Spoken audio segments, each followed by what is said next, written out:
El Señor esté con ustedes. Y con tu espíritu. Proclamación de la buena nueva de nuestro Señor Jesucristo según San Juan. Gloria a ti, Señor. En aquel tiempo, cuando Jesús terminó de hablar, los judíos cogieron piedras para apedrearlo. Jesús les dijo: he realizado ante ustedes muchas obras buenas de parte del Padre. ¿Por cuál de ellas me quieren apedrear? Le confesaron los judíos: no te queremos apedrear por ninguna obra buena, sino por blasfemo, porque tú, no siendo más que un hombre, pretendes ser Dios. Jesús les replicó: ¿no está escrito en su ley? Yo les he dicho, ustedes son dioses. Ahora bien, si ahí se llama dioses a quienes fue dirigida la palabra de Dios, y la Escritura no puede equivocarse, ¿cómo es que a mí, a quien el Padre consagró y envió al mundo, me llaman blasfemo, porque he dicho, yo soy hijo de Dios? Si no hago las obras de mi Padre, no me crean. Pero si las hago, aunque no me crean a mí, crean a las obras, para que puedan comprender que el Padre está en mí y yo en el Padre. Trataron entonces de apoderarse de él, pero se les escapó de las manos. Luego regresó Jesús al otro lado del Jordán, al lugar donde Juan había bautizado en un principio, y se quedó allí. Muchos acudieron a él y decían: Juan no hizo ningún signo, pero todo lo que Juan decía de éste era verdad. Y muchos creyeron en él allí. Palabra del Señor. Gloria a ti, Señor Jesús. Por la lectura del Santo Evangelio, sean perdonados nuestros pecados. Amén. Tomen asiento, por favor. Hay una palabra que quisiera que meditáramos. ¿Qué significa enemigo? Enemigo. Si nos damos a la raíz, inimicus, que significa no amigo. En pocas palabras, una persona que es enemigo es el que no es tu amigo. ¿Y quién es tu amigo? El amigo es el que te ayuda a alcanzar una meta, a alcanzar tu objetivo, ¿sí? Que te apoya, cree en ti, de alguna manera es el que está contigo. El problema aquí es que a veces los amigos se convierten en enemigos sin darnos cuenta, ¿sí? Dice un refrán: los verdaderos amigos se hieren con la verdad para no destruirse con la mentira. Un cristiano tiene una meta, tiene un objetivo, tiene bien, o debería de tener bien claro cuál es la meta: la santidad, agradar a Dios, estar en Dios. Y todo aquel que te ayude va a ser tu amigo. Aparentemente, todo aquel que no te ayude será tu enemigo. Si esto lo dejáramos así, pues entonces tendríamos muchos enemigos, ¿sí? Pero imagínense algo como: tú quieres realizar algo y de repente tienes tu objetivo, llegar a trabajar, y de repente por alguna causa natural se cae un árbol y no te deja pasar, y te enojas con el árbol y empiezas a patear el árbol y dices: oye, es que pues no me permite llegar a mi meta. Es tonto enojarte con un árbol, ¿sí o no? Pues dices: oye, ¿cómo te enojas? O como cuando uno se enoja y agarra a patadas la lavadora porque no funciona, o en mi tiempo cuando la televisión, golpezazos que le dabas para que funcionaran los transistores, ¿no? Los bulbos. Así, los que estamos ruquitos saben a lo que me refiero. Los jovencitos pues no conocieron las televisiones de ese tipo. Pero esto es interesante porque en el planteamiento de la palabra de Dios se nos habla de los enemigos y nos presenta a las personas como enemigos. Y hay que entender que realmente el ser humano no es tu enemigo, aunque impida muchas veces esa persona o grupos de personas alcanzar tu meta. No son tus enemigos. Y esto hay que irlo viendo desde el mismo proceso de la evolución de la revelación, o sea, de cómo Dios va planteando, nos va revelando, nos va dando a conocer su proyecto de salvación. Si escuchamos esta primera lectura, suena difícil entender cómo un Dios se va a vengar de los enemigos del profeta. Así como que suena, dile, papá, pégale, pégale porque me pegó. Así como a veces se echan a pelear los hijos a los padres. Parece mentira, pero sí los hacen, ¿eh? El papá y la mamá se pelean por los hijos, porque uno, no, es que él, y ahí echan a pelear a los padres. Y luego ya, otro ejemplo muy clásico. Los hijos se están con unos amiguitos y se empiezan a pelear. Y el problema es que se meten los papás, ¿no? Y los papás terminan peleados y se pelean un papá con otro papá. No del esposo, sino con el papá del niño. Y los hijos al rato están otra vez jugando. Y ahí terminaron estos, pero con un tripadero de que, no, y vuelvo a hablar, no, que quién sabe qué. O sea, dices, ¿cómo es posible? Bueno, en la primera lectura nos presenta al profeta Jeremías, un profeta muy, muy controversial, muy interesante, en donde él, por denunciar y por decir lo que es, lo que debe ser, es atacado por el propio pueblo al que está queriendo ayudar, hasta por el mismo rey. Hay escenas muy interesantes donde incluso lo tiran a un foso, donde tiran el excremento, así como una fosa séptica, por estar haciendo lo que Dios le pide. Oye, qué desagradable es eso, ¿no? No es nada fácil. El problema aquí, obviamente, el profeta lo ve desde el punto de vista en el contexto histórico en el que se encuentra y ve como enemigos a aquellas personas. Fíjense, dice, yo oía el cuchicheo de la gente que decía, terror por todas partes, denunciemos a Jeremías, vamos a denunciarlo. Todos los que eran mis amigos espiaban mis pasos, pues entonces no eran tan amigos, ¿verdad? Esperaban que tropezara y me cayera, diciendo, si se tropieza y se cae, lo venceremos y podremos vengarnos de él. Pero el Señor guerrero poderoso está a mi lado. Por eso mis perseguidores caerán a tierra y no podrán conmigo. Quedarán avergonzados de su fracaso y su ignominia será eterna e inolvidable. Oye, pues si ese es un hombre de Dios, no quiero conocer al que no sea de Dios. Imagínense, son palabras fuertes del profeta en contra de sus enemigos. Luego dice, Señor de los ejércitos, que pones a prueba al justo y conoces lo más profundo de los corazones, haz que yo vea tu venganza contra ellos. Personajes de nuestra infancia. Acúsalo con tu mamá, Kiko. ¿Sí? No te dejes que le pegue, o sea, que se vengue. Me suena así como la popis del Chavo del Ocho. Acúsalo con tu mamá, Kiko. ¿Por qué? Porque te está lastimando. Y el profeta está diciendo, Señor, que yo vea tu venganza contra ellos, porque a ti he encomendado mi causa. Hay que entender siempre el Antiguo Testamento desde nuestra fe cristiana, siempre. Si lo vemos así, estaríamos viendo un Dios muy cruel. De hecho, hubo una herejía al inicio de nuestra era cristiana, al inicio de la iglesia, que decía que el Dios del Antiguo Testamento es diferente al Dios del Nuevo Testamento. El Dios del Antiguo Testamento era muy duro, muy cruel, y el Dios del Nuevo Testamento es muy bueno. Son dos dioses diferentes. No, el entendimiento es lo que cambia, el conocimiento de Dios es lo que cambia. Como cuando uno cambia el concepto de papá. Cuando es niño, ¿qué piensa uno de papá? Lo máximo, mi ídolo. Cuando es adolescente, ay, no lo toleramos, cae gordo. Pero ya cuando somos papás, entonces, ay, pues oye, mi papá no estaba tan loco, no era tan malo. Normalmente en un proceso natural, ¿no?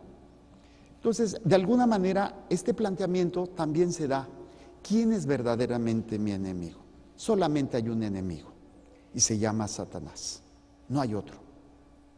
Todos los demás que me estén haciendo daño no son mis enemigos, son ignorantes que están siendo usados, a veces libremente, por su ignorancia, pero libremente participan de actos que van contrarios a la voluntad de Dios. Pero al final de cuentas son ignorantes porque si supieran verdaderamente lo que les espera, les aseguro que nadie haría lo que está haciendo, sabiendo las consecuencias de nuestros actos, como sería el infierno. Nadie. Pero como el demonio se ha encargado, se ha dado la tarea de hacernos ciegos, sordos y tontos, no vemos, no entendemos, no escuchamos, y entonces actuamos de una manera que dañamos la obra de Dios en los demás. A veces los demás nos dañan, pero también nosotros somos instrumento de Satanás. También nosotros somos enemigos, nos convertimos, entre comillas, enemigos, o nos ven como enemigos por nuestros pecados. Pero realmente no es que seamos enemigos. Yo uso mucho una anécdota de mi infancia cuando mis padres me llevaron al circo. Y a mí se me quedó muy grabado esa escena en donde dos payasos estaban haciendo su representación y llegó un tercer payaso diciendo que traía una capa de invisibilidad. Obviamente, pues sí lo veíamos, ¿no? Pero los dos payasos no lo veían. Entonces el tercer payaso invisible le pegaba al primer payaso en la cabeza y no veía quién, y pues nada más estaba el otro. ¿Por qué me pega? No, si yo no te pegué. Y luego le pegaba al segundo y le pegaba. ¿Y por qué me pega? No, si yo no te pegué. El caso es que terminaba haciendo que los dos se pelearan y el otro muerto de risa. ¿Sí? Es exactamente lo mismo. Satanás logra que tú te enganches con el odio. Si esa persona se va a condenar por su ignorancia o por lo que tú quieras, lo único que hace Satanás cuando tú odias, cuando tú te quedas con ese sentimiento, esta persona se condena, pero ya te jaló, ya te arrastró. Y eso es, al final de cuentas, lo que quiere Satanás, que no alcances la meta.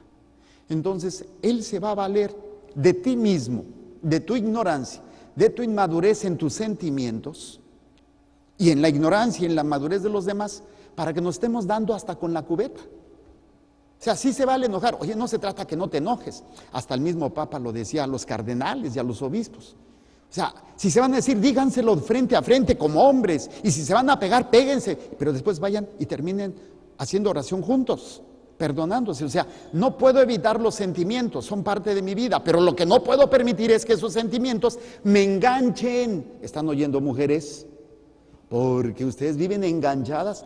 Si les pusiera un gancho por cada cosa que traen arrastrando, estarían así, no podrían moverse. También los hombres, no digo que no, pero sí es necesario que entendamos que las personas que te están dañando no son tus enemigos, son ignorantes. Incluso el mismo Jesús, una de las oraciones hermosísimas que puede marcar la diferencia es en la cruz. ¿Qué fue lo que dijo? A los que lo estaban con conocimiento de Biblia, con conocimiento de todo lo que se había dado a través de los profetas, y lo estaban matando. ¿Qué fue lo que dijo? Padre, perdónalos, porque no saben lo que hacen. Si a él, que era el justo, fue capaz de entender que esa bola que lo estaba asesinando eran ignorantes, y pide por ellos, Jesús no se queda enganchado. Padre, perdónalos, porque no saben lo que hacen. Y luego resulta todavía más curioso. El profeta está haciendo el bien al pueblo, pero el pueblo no lo ve porque tiene otros objetivos, tiene otras metas. Entonces es difícil que te entiendan. Tú sabes que lo que estás haciendo a lo mejor es para el bien de tu hijo, para el bien de tu esposa, de tu esposo, de tus padres, de tus hermanos, de tus amigos, y estás procurando el bien para ellos, pero ellos no lo ven porque no tienen la misma meta que tú tienes. Entonces, si fuéramos capaces de entender, eso se llama la capacidad de empatía, ponerme en los pies del otro. No quiere decir que esté de acuerdo, pero entiendo tu ignorancia. Entiendo que no tienes la visión o no tienes el conocimiento del amor de Dios que te lleva a arrastrar a ser infiel. Tampoco estoy de acuerdo con lo que estás haciendo, ni te lo aplaudo, pero no me voy a enganchar con el odio a lo que tú estás haciendo. La infidelidad, la violencia, la mentira, todas estas realidades que no son más que instrumentos de Satanás para que nosotros podamos perdernos y no alcancemos la meta. Entonces, ¿quién es mi enemigo? Satanás. Y Satanás va a utilizar cualquier medio, y a veces nos usa a nosotros para enganchar a otros, y usa a otros para engancharnos. Entonces, imagínense toda esta maraña de mentiras y de situaciones que nos arrastran. Y más cuando te das cuenta de la miseria de alguien. Te das cuenta de la miseria de tu pareja, de tu padre, de tu madre, del sacerdote, de la monjita, y te dejas arrastrar. ¿Qué tienes que hacer ante la miseria del otro? Padre, perdónalo porque no sabe lo que hace. Y no justificar en el sentido, ay, bueno, pobrecito, no. O sea, el único que tiene el poder de juzgar es el único que tiene el poder de salvar, y ese es Dios, porque conoce el corazón de las personas. A lo mejor a ti te toca ver una caída de esa persona que está luchando contra ese pecado, está consciente, pero le está costando trabajo. Yo lo veo en el confesionario. Padre, es que es lo mismo, la misma con lo mismo, pero estás luchando, sí. Pues es lo que cuenta, que luches, que te levantes. Pero es que luego se me echaron encima. Mira, la regaste, tienes que vivir las consecuencias a nivel humano de lo que hiciste. Pero si tú estás luchando, eso es lo que cuenta. Levántate, cuantas veces sea necesario. Desgraciadamente a veces nosotros vemos la caída y ya por esa caída etiquetamos, señalamos, juzgamos, atacamos y destruimos a las personas. ¿Cuántas veces tú fuiste o viviste una experiencia de pecado? De un pecado que es un pecado habitual, pero que estás luchando. Y caíste y ya por eso te dieron la espalda, te señalaron y no saben la lucha interior que tú tienes. O sea, hay que corregir, sí, siempre. Desde la caridad también. No quedarnos callados ante los errores, pero nunca ser jueces y tampoco quedarnos enganchados. Obviamente el profeta, ahora hay que entender a quién se refiere. ¿Quién es mi enemigo? Todo aquel que está verdaderamente contra Dios, que sería el anticristo. O sea, todo aquel que se opone directamente y obviamente a la obra de Dios. Y el verdadero que se opone es el demonio, es Satanás. Y todos los demás nosotros, por ignorantes, por la debilidad de la carne, la concupiscencia, nos convertimos en obstáculos. Yo quiero creer que no hay una persona que sea verdaderamente mala, maligna, y que con conocimiento de lo que espera prefiera irse al infierno. Como no hay persona capaz de entender lo que es el infierno, o de vivirlo, decir no, o de decir, bueno, sí, yo me quiero ir al infierno y ya. O sea, lo dicen a veces en una ignorancia tan grande que no saben en la que se meten. Pues esto es interesante porque en el Evangelio, pues es precisamente un planteamiento. Al único que ha hecho el bien siempre, se le juzga, se le quiere condenar. Al principio por las obras porque escandalizaba, ¿no? ¿Qué obras? Resurrección de muertos, sanación de enfermos, curación de paralíticos, multiplicación de panes, milagros que todo el mundo hace, ¿verdad? Aquí a la vuelta de la esquina. Y se le atacaba y se le cuestionaba, ¿por qué haces esto en sábado? ¿Por qué es esto? ¿Por qué lo otro? Al ver que no podían por las obras, empezaron a buscar otro. Y un argumento bíblico que decían ellos, ¿cómo te haces tú llamar hijo de Dios? ¿Te igualas a Dios? Él les dice, hey, hasta la misma Biblia dice, ¿que no serán ustedes dioses? O sea, tal vez el texto para ellos en ese momento no quedaba claro. Pero así como me engancho en las cosas del mal, me puedo enganchar en las cosas del bien. Yo puedo ser Dios en Jesucristo. En esa imagen hermosa de que Cristo es la cabeza, yo soy el cuerpo. Si yo formo parte de la cabeza, todo lo que sea la cabeza es el cuerpo. Si la cabeza forma parte del médico, el que está unido forma parte del cuerpo del médico, la célula, el brazo, la mano. Pues es lo mismo, si Jesús es Dios, yo formo parte de ser hijo de Dios en Jesucristo. Por mí mismo, por yo solo, no puedo, no es posible. Entonces sí es importante entender esto. Entonces a Jesús lo cuestionan. A ver si me ayudan con esa niña, por favor. Lo cuestionan y lo quieren sacar, lo quieren matar. Y entonces dice, ¿por qué cuál de las obras me quieren matar? No, por ninguna, porque no te pudimos agarrar ahí, sino porque te has nombrado ser hijo de Dios. Y viene ese planteamiento, si no me creen a mí, crean las obras. Entonces, el mismo Jesús está diciendo, no se enganchen, vean lo importante, las obras. Las personas a veces funcionan, a veces no. Lo que importa es si la obra te lleva a Dios, si la situación que tú estás viviendo te lleva a Dios. El mismo Jesús lo plantea, si no me creen a mí como persona, al menos déjense enganchar por la obra que yo estoy haciendo, por el amor que yo les estoy dando, por el perdón. Eso es por donde deberíamos nosotros de engancharnos. Pero desgraciadamente nuestro corazón, nuestra mente, nuestra alma es tan débil, no está capacitada para mantenerse unida a Dios. No está capacitada para ser ese instrumento de bendición.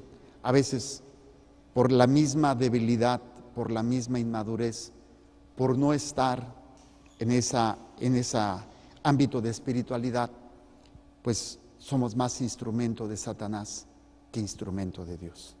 ¿Qué obras son las tuyas? ¿Quieres salvar a tu familia? ¿Quieres ayudar a tus hijos? A veces estamos sobre ellos y dile. Mejor las obras. Las obras son las que van a lograr lo que tus palabras no han podido hacer.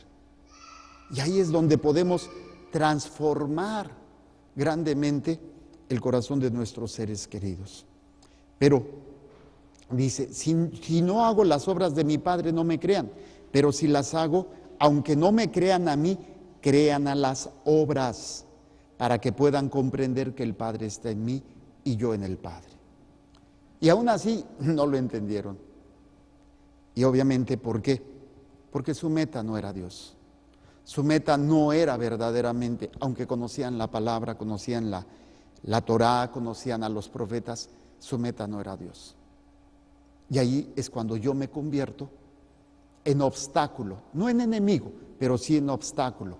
Y Satanás me utiliza para arrastrar a otros. La pregunta para este ejercicio es si soy instrumento de Dios o soy instrumento de Satanás. Y segunda,